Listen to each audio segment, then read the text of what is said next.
I will be talking about our ongoing work with genome assembly using variable ordered Bruijn graphs. This is joint work with Diego Diaz, Takuo Nodera, and Simon Puglisi. So let's get going. I will start by introducing the variable ordered Bruijn graph. I assume that not maybe everybody is that familiar with the data structure. So a regular Bruijn graph built on a set of reads and having order k has the k-mers occurring in the reads as nodes, and then the edges are overlaps of length k-1 between the k-mers. So here is an example of an order 3 DBG, and as we can see, the nodes are 3 mers, and then we have an edge between 2 nodes if they overlap by 2 characters. Now, the variable ordered Bruijn graph represents all orders of k in a single data structure. So essentially, we take all DBGs of any order and all the nodes that we have there, and that's the union of nodes that we have in a variable ordered Bruijn graph, and then we add extension and contraction edges. So first of all, extension edges give you edges that allow you to navigate between from a node to a node that belongs to an DBG of a bigger order. So for example, from this node here, this TAA, we have an extension node TAAC, which is a node that extends the TAA node by 1 character.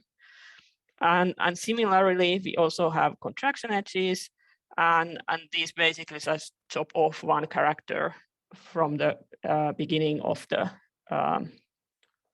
k-mer. So in that way, we can navigate between the different orders of the Bruijn graph. And well, why would we want to have something like this? The problem with the Bruijn graph is that you need to fix one k, and it's not clear how you should be doing that. And in fact, it can be so that in some parts of the genome, k should be smaller, and in some other parts of the genome, the k should be larger. And this variable ordered Bruijn graph was suggested to solve this problem, because then you don't have to choose k, but you sort of kind of have all of the different orders of a DBG in the same data structure. So if we reiterate now what we actually have, then the nodes of the variable ordered Bruijn graph are all the k-mers of any length that occur in the read set. And then we have 3 kinds of edges. We have the DBG edges that are just the regular edges in the Bruijn graph. And then we have the extension edges and the contraction edges. Now, if we compare this to a well-known data structure, the suffix trie, then we actually see that it's almost the same structure. The nodes actually correspond 1-to-1, because the suffix trie has all substrings that occur in the reads. So if you build a suffix trie of read set, then what you end up is a tree which has a node for representing each substring that occurs in the reads. Then we can further see that the extension edges of the variable ordered Bruijn graph correspond to the trie edges. So you're sort of extending the substring by 1 character. And similarly, the contraction edges correspond to the suffix links, because you are chopping off one character from the beginning of the k-mer. The DBG edges as such are not present there, but they are transitive edges. So in our case, they correspond to first contracting from the left 1 character and then extending to the right by 1 character. So these can be simulated with a suffix link and a triad. It's worth noting that now I've defined this data structure with the right extensions and left contractions, which correspond to the triads and the suffix links of the suffix trie. But equally, we could define it with left extensions, which then would correspond to binary links, and right contractions, which are essentially reverse triads. And this is notable in the sense that if we use these operations, then we can efficiently implement it with a BWT and a suffix tree topology, because the BWT will allow us to do left extensions, and the suffix tree topology will then allow us to do the right contractions that we need. So that's the data structure. But although the variable order deployment graph was suggested to replace the deployment graph, then at that point, and even now still, there was no sort of clear notion how do you build context on this data structure. So the main contribution of the talk that I'm giving here now is that we now give this kind of definition of context that is useful for variable order deployment graphs. We call them LHTIGs. And then I'm giving an algorithm for enumerating this context, and I'm also then giving an analysis of how you should be selecting the parameters, namely L and H, in order to get accurate and contiguous context out of the data structure. And something sort of unique in this analysis is that when we are analyzing how to avoid misassemblies, then we are also considering that some of the data might be missing. And this is taken into consideration in the analysis, which I think has not been done with many sort of context building algorithms so far. Okay. So first, I'd like to introduce the frequency-restricted variable order deployment graph. It's sort of the main tool that we use here to get nice context out of this data structure. So the idea here is that we are only considering the subgraph of the variable order deployment graph that contains the k-mers whose frequency falls within an interval between L and H. And furthermore, we then also require that L is larger than H over 2. And at this point, this is kind of a technical limit that we want to set to get sort of a nice structure. But then when we are analyzing how to select L and H, this actually also pops out from there. So that's going to be quite nice. But okay, why would we want to require this? And the reason for this is that if we require that L is larger than H over 2, then it means that all our extensions and contractions are unique. So essentially, this kind of graph is not possible in the frequency-restricted variable order deployment graph if L is larger than H over 2. And okay, so let's consider the extension part here. So if this green and the blue node here are part of our structure, it means that their frequency is between L and H. And now let's consider what then must be what we know about the frequency of this red node. And because this is a prefix of both the ACTTG and ACTTA, it means that its frequency in the read set must be larger than the sum of these frequencies, because it appears anywhere where these strings occur.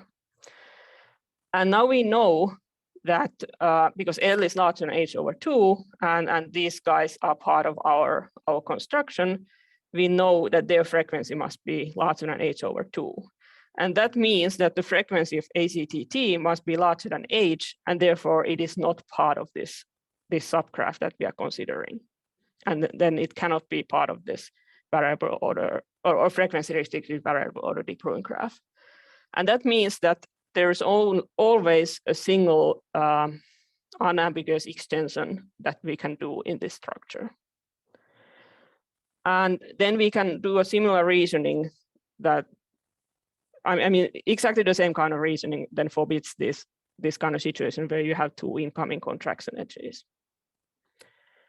Okay, so now we know that there's always sort of a unique extension, unique contraction coming into a node. What does it mean for the whole variable order deployment graph, or this frequency restricted component subgraph of it? I'm representing here the variable order deployment graph with using the suffix tree or suffix tri actually in this case, and I'm denoting by blue nodes blue nodes and edges are the ones that belong to the frequency restricted part of this variable order deployment graph. And this structure is just so that, I mean, many of us are very used to looking at the suffix trie, so it's kind of easy to see how it looks like this way. Now, if we look at like a series of contraction edges here that all belong to this subgraph that we are looking at it, then we know that it's non-branching. So there cannot be any branches there because of the condition that I had on the previous slide. And here I'm showing an example, and the thick blue lines here are the contraction paths, and they are all non-branching. And then what we can do here is to merge these contraction paths into single edges. And furthermore, this sort of the outgoing edges from each of these nodes in the same contraction path, they are always labeled with the same character.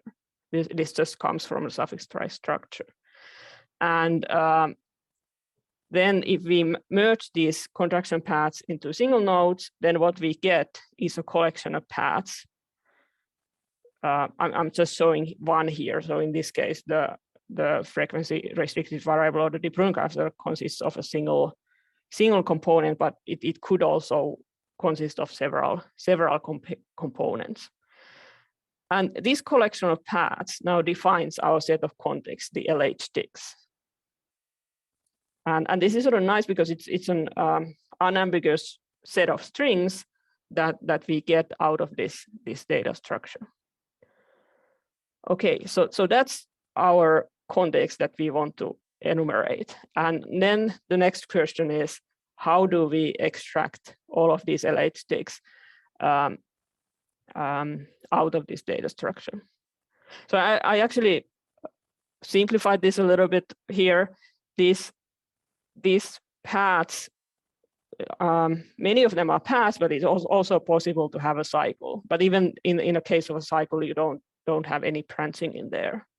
But let's start first to look at how do you extract all of these LH-sticks that are paths.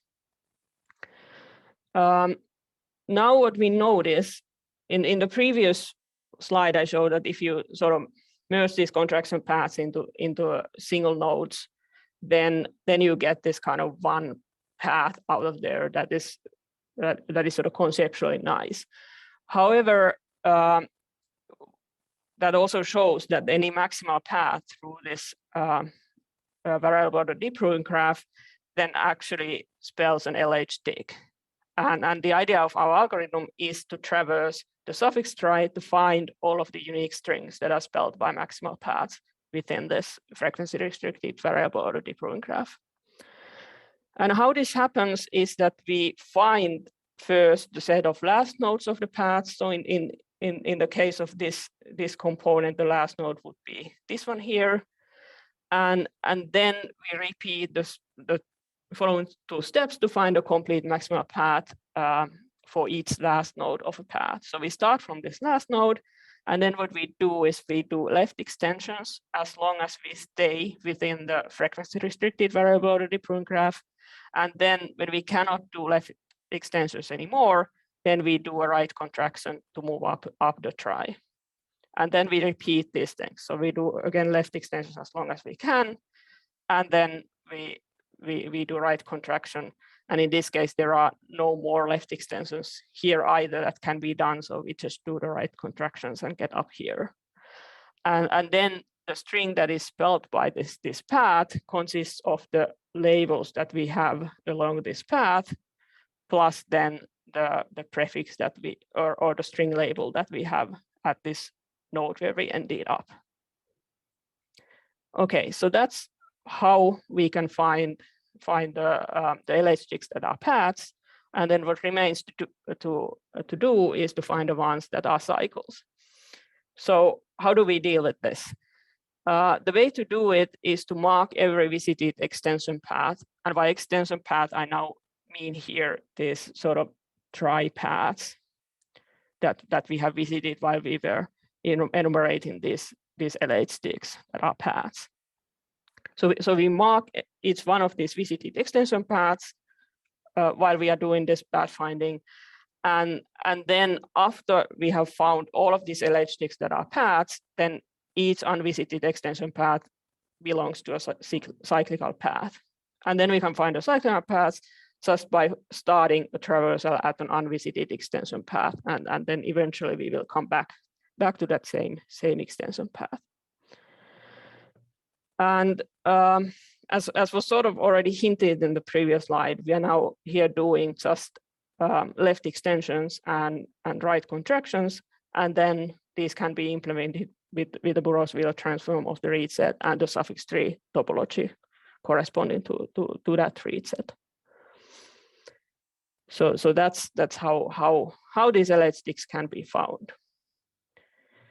Okay, so now we have this nice algorithm and now nice concept of LH-ticks. But what you might ask here is that, okay, previously we needed to, I mean, in a normal deep Bruijn graph, you would need to define what is K, but now we have this L and H and we need to know how we set them. And that's the next thing that I'm gonna cover here. So we basically have two goals in genome assembly in general. So we want to avoid breaking the contigs, and then we want to avoid misassemblies. So those are the two goals that we want to achieve. And then we want to set L and H appropriately to reach these goals. Let's start by thinking how can we avoid breaking the LH-ticks. And basically we have identified two conditions where this can happen, that the LH-ticks ends. And one condition is that there is a region of the genome that has low coverage. So that essentially means that there are no k-mers with frequency above L that come from that region. And then the construction just doesn't consider that part of the genome. And what we can take away from here is that it would be good if we could set L kind of low. But this contradicts somewhat with the other requirements, but let's just keep this in mind, that this is something that would be good for the continuity of the assembly. Then another situation that can also cause the LH-tick to sort of break or end is that if there are more than H minus L plus 1 reads starting or ending at the same genomic position.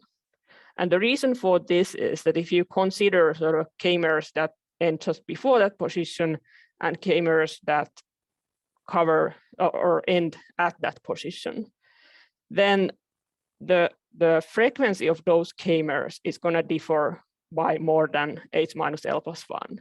And then it's not possible that we could have any k-mers there,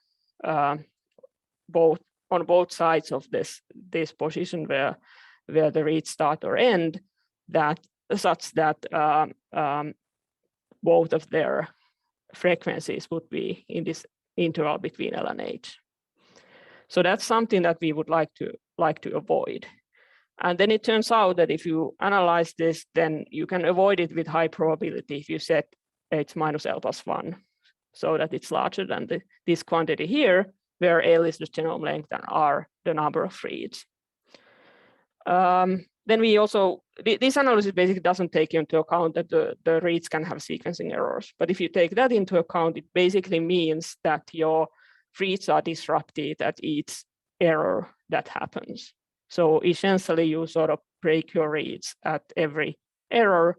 And in this analysis, it means that you have to replace the number of reads here by the number of reads plus the expected number of errors, which is here. Here is just error rate and C is the coverage of the read set.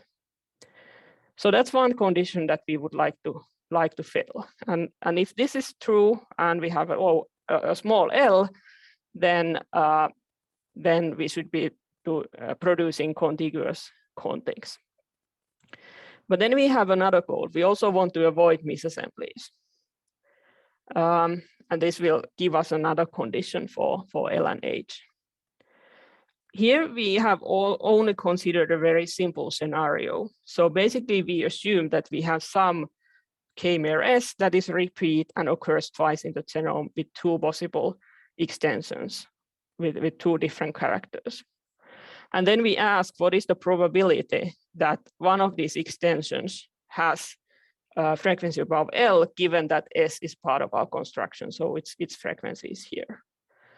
And by analyzing this and saying that we can tolerate the misassembly rate of epsilon, then we end up with this kind of equation, saying that we should be setting L to be larger than h over 2 plus something else. And this is sort of nice because it now confirms that our initial choice of setting L to be larger than h over 2 is reasonable, because this is something we need to avoid misassemblies. And when we put all of this together, this is what we get. So we must find L and H that satisfy this equation. And then among the different choices that we have, we want to choose the smallest L, because that was one of the conditions for producing contiguous assemblies. So that's how you should be choosing L and H. We have done a prototype implementation of this algorithm, and we call it Ryu, which is dragon in Japanese. And this prototype implementation is using a suffix array LCP and BWT from SDSL, and it is not optimized for speed and memory usage yet. We're currently working on a better implementation, but it is not ready yet. However, with this prototype implementation, we can get results on the quality of the assembly, and this is what I'm showing here.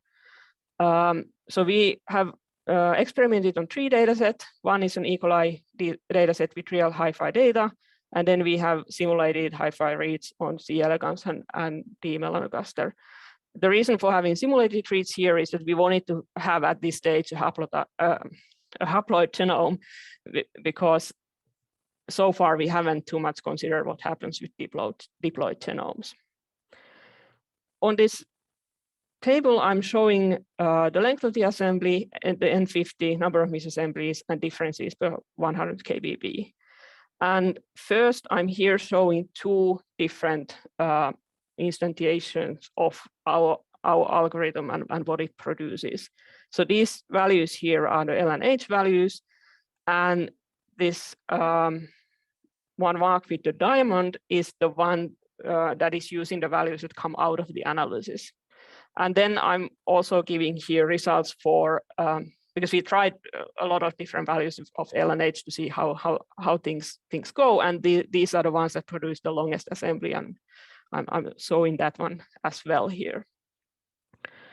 And what we see here is that if we choose L and H according to our analysis, then we are producing a very accurate assembly. So there are no misassemblies, and the differences per 100 kbp are also very low. In this real data set, we still have 5 misassemblies. We haven't really looked too deep into it, but it's possible that this is actually something that happens in this particular data set. But as I said, we haven't looked very closely into it yet. But what we can see is that, okay, so we get an accurate assembly if we choose the values according to the analysis, but there can be other values that give you a more contiguous assembly, but then it also tends to give you more misassembly. So you sort of are too aggressive in producing the contigs. Then we compared against other DBT assemblers and hi-fi data, and in general, we found that that our algorithms give more contiguous assemblies than the other DBT assemblers, which are not essentially using a variable order deproving graph, but a fixed K. We also compared against HiCanu and hi-fi assem.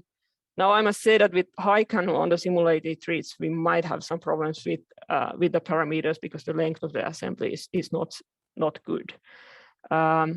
In general, hi-fi assem produces more contiguous assemblies than what we can currently do, but then our algorithm is very accurate also on the longer genomes and doesn't produce any misassemblies, whereas all of the other assemblers on this Drosophila dataset produce some misassemblies.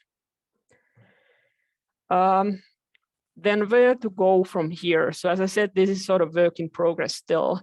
So things that we want to consider here, first of all, is how to deal with deployed genomes. What should we be doing there? And then we are currently working on a faster and more efficient implementation. And this is going to be based on new construction methods for the BWT and suffix tree topology that Diego Diaz is basically working on. And I'm here showing some sort of teaser results for you on a 50 gigabyte data set for Drosophila. And this compares the new construction method against rope BWT. And as you can see, we are able to be sort of construct this in faster and in less space. And then another thing that we would like to look at is tighter analysis for determining LNH, whether that would be possible. So to conclude, we have given a rigorous definition of context for variable order deep Bruijn graphs. We call them LH-sticks. And we showed an analysis of how to choose L and H. And then we showed by experiments that they are comparable or better in contiguity as compared to context produced by DBT assemblers on hi-fi data. And we are planning to get a bioRxiv preprint soon out. So thanks for listening.